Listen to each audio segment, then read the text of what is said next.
Every republic is a democracy, but every democracy is not a republic.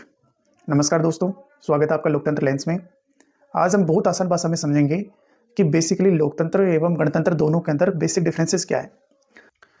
लोकतंत्र को आमतौर पे हम एंशिएंट एथेंस से जोड़कर देखते हैं, जहां पर एथेंस के मूल निवासी कानून बनाने की प्रक्रिया में अपने आप को भागीदार बनाते थे और जहां मेजोरिटी का वोट बैंक चला जाता था उसके आधार पर कानून बनकर तैयार हो जाता था। वर्तमान संदर्भ में लोकतंत्र को ब्रिटेन के संदर्भ में देखा जाता है। वहीं गणतंत्र अर्थात रिपब्लिक को यूनाइटेड स्टेट्स ऑफ अमेरिका के कॉन्टेक्स्ट में देखा जाता है। लोकतंत्र के अंदर हमेशा रूल ऑफ द मेजोरिटी अर्थात बहुमत का शासन होता है, या गणतंत्र संविधान की सर्वोच्चता के आधार पर अपने आप को फंक्शन करने की कोशिश करता है, अर्थात संविधान की सर्वोच्चता रिपब्लिक कॉन्टेक्स्ट के अंदर ज्यादा इंपॉर्टेंट रोल प्ले करता है। और इसी का जो मॉडर्न पर्सपेक्टिव है उसे संविधानवाद कहते हैं। लोकतंत्र में बहुमत के शासन पर जोर दिया जाता है, जबकि गणतंत्र में स्वतंत्रता को ज्यादा इंपॉर्टेंस दी जाती है।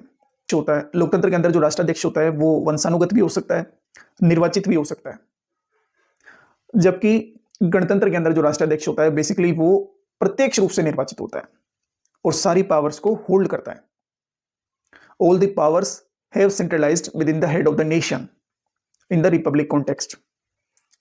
लोकतंत्र के अंदर जिसको अपर हाउस कहते हैं, इट मींस लोकसभा, या फिर इंडियन कॉन्टेक्स्ट में देखेंगे तो राज्यसभा, उनके पास पावर्स बेसिकली कम होती है।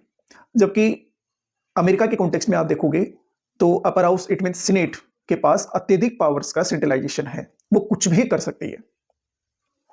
तो बेसिकली लोकतंत्र के अंदर संसद की सर्वोच्चता होती है, रिपब्लिक के अंदर संविधान की सर्वोच्चता होती है। जेफरसन और मेडिसन जैसे लोगों ने लगातार गणतंत्र की वकालत की है और उसे अमेरिका में इंप्लीमेंट करने की कोशिश की है। बहुमत की ताकत या बहुमत की सर्वोच्चता के आधार पर लोकतंत्र में कभी कभी एरिस्टोक्रेसी क्रिएट हो सकती है, उत्पन्न हो सकती है, अर्थात निर्वाचित तानाशाही आ सकती है, क्योंकि जिसके पास जनता की ताकत होती है वो कुछ भी कर सकता है। जबकि रिपब्लिक नेशंस के अंदर बेसिकली सभी प्रकार की सरकारें संविधान के अनुसार काम करती है और चेक्स एंड बैलेंस, नियंत्रण एवं संतुलन या फिर पावर सेपरेशन के रूल के बिहाफ पे काम करती है। विधि शासन, रूल बाय द लॉ को ज्यादा प्रायोरिटी दी जाती है। अब बात यह आती है कि बेसिकली भारत का कॉन्टेक्स्ट क्या है। तो basically India is a democratic Republic, अर्थात भारत एक लोकतंत्रात्मक गणराज्य है जिसमें संसद सर्वोच्च है, लेकिन संसद से भी सर्वोच्च संविधान है। The parliament must to do act according to constitution.